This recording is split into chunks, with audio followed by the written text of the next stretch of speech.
I just got off the phone with Hamburg police, and unfortunately, sad information to pass along. They have confirmed a 78-year-old woman is dead following this house explosion. Well, welcome to what we call in Western New York the snow belt. I am snowed into my neighborhood. Back to school lessons continue this morning, and of course, we are talking bus safety. I am in the danger zone. I'm told the transformer was on a power pole across 2nd Street here. I'm just kidding. I'm trying to play the part. But with childhood treasures like this awesome hat. Still a very active scene here. Some of these volunteer firefighters have been here since a little before 9 o'clock last night. They are doing the best that they can. As you heard the captain from the town of Hamburg Police Department talk about this. Vandergraaf, it's doing its thing, and sometimes it, like my IFB pops. I can feel the static electricity on the micro. This is wild. Move on over to our battery here. Here's ours in New York State. They only last 3 to 5 years. I'm here at the corner of Niagara and Carolina Streets. Right here in this area is where officials say the tornado touched down. I am on my road. Take a look at this. 26 inches of snow. Piece of advice that I thought was really good you gave earlier is never let a car pass in front of you. I think it got too cold to make the bubbles, guys, if that's even possible. Yeah, I feel like Taylor Swift getting ready for one of her concerts. Text Barstow right now, who's filming all of this. Say, how are you doing? What's up? Can't even hit send. I have Margot with me. You've been here since when? Since 2020. And what time did you get here to start making all these punch keys? See how tired I am? In the shadows of Niagara Falls State Park, a team of superheroes gears up with an extra 30 pounds to take down one of the biggest villains of summer. We get on the cliff, remove any loose material that might hit somebody while they're hiking. Rocks that could come crashing down on an unsuspecting adventurer. You never know what's going to happen. They hail from across the state. This is pretty much my neck of the woods here. In the Catskills and the Hudson Valley. Never expecting to be part of a gorge scaling family. When I was in college, they showed us a clip of scaling at Watkins Glen in my geology class, and I was fascinated. Definitely something that you really got to have passion for to enjoy, because some of the stuff that we get put into is risky business. Yeah. We've got you hooked, right? Well, they surely are. We have 2 lines, so if anything were to ever happen to our main, this little thing here will lock up on you. The team scales gorges that are 50 to 600 feet across New York, looking for loose debris and knocking it down. Some of the stuff that we encounter, it could be rocks the size of vehicles. It's just visual, and then as you do it more, you kind of notice or pick out what's going to be loose, whether it's like fractured behind the rock. Can be a big thing where it's sticking out, but from the wall it looks flat, and then you get to the side of it and you realize there's a huge gaping hole. Oh, that's a loosey-goosey. Team members watch from below and above, keeping the path clear and pausing when someone needs to run by. Woo! But they're not limited to rocks. View shed maintenance, building inspections, plant identification, invasive species removal, plant reintroduction. Snow removal off buildings. Yeah, the list goes on and on. Even the occasional rescue. A couple, nothing too serious. Between those heart-stopping moments. Bats, bees, snakes are really big. The spiders are really big. And a lot of poison ivy. They brave it all to keep us safe. The perks, pride, and breathtaking views. Finger Lakes has a soft spot, a real nice spot in my heart, because it is really, really beautiful down there. Gorgeous, if you will. At Verity on Buffalo's east side, firefighters and now you are getting a first-hand look at a lithium-ion battery exploding. Battery technology has always been part of our energy mix, but it's never been a significant part. But it's getting there. The next 10 years, we will have batteries on every building. John M. Williams is the founder and CEO of Verity. The company has created fail-safe energy storage. Williams understands a thing or two about the inner workings of lithium-ion batteries. So think of your toaster. When you push down the button on the toaster and the coils glow red, that's because they're creating resistance, and the energy can't travel. So when there's resistance, it releases heat. In that cell, when there's a short, that short causes resistance.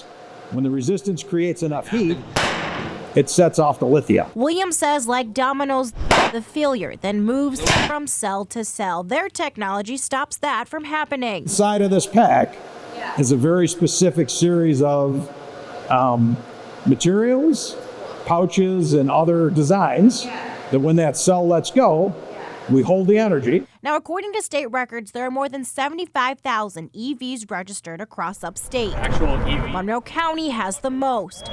So we're taking you to the Henrietta Fire District. That district includes 21 miles of the thruway. On this day, they've invited local fire departments to test and see a fire blanket in use. It's a newer technology. It's really designed it came about for all the difficulties that departments are having with extinguishing electric vehicle fires. Henrietta Fire Chief Mark Chalich says this blanket buys fire departments time. We can deploy this blanket. It can contain the fire.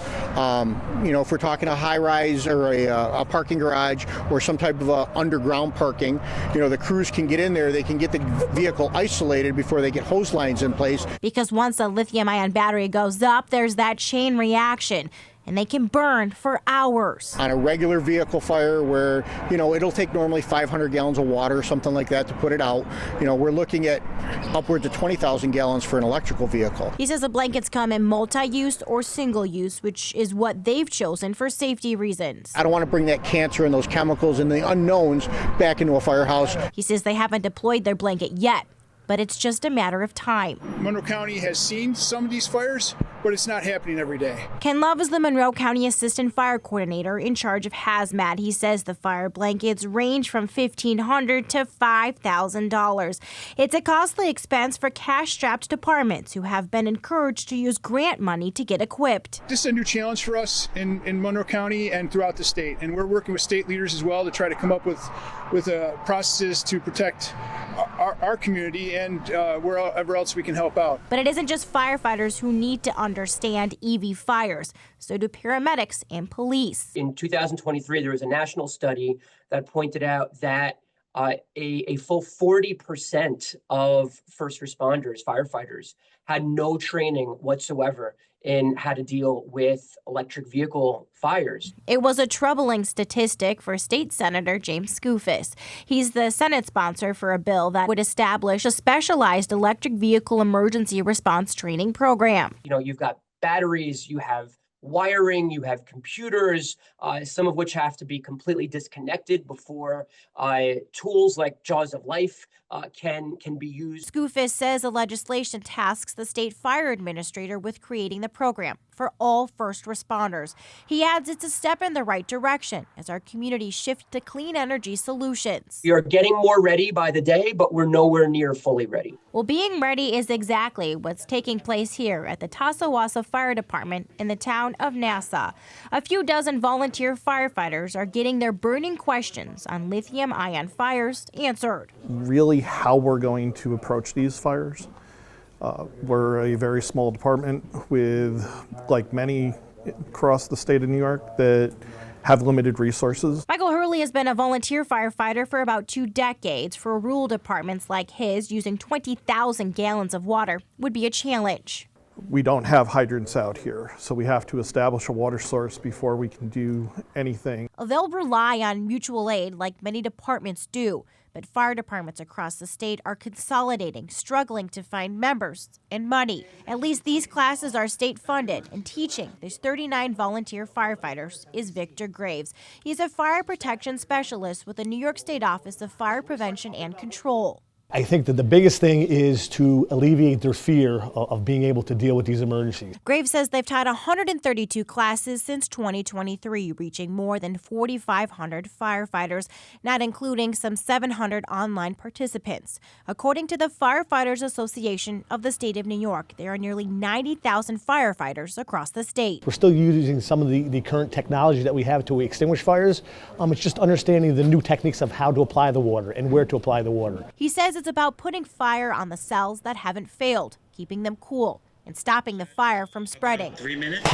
Because unlike traditional fires, depriving it of oxygen doesn't help. The battery must burn out.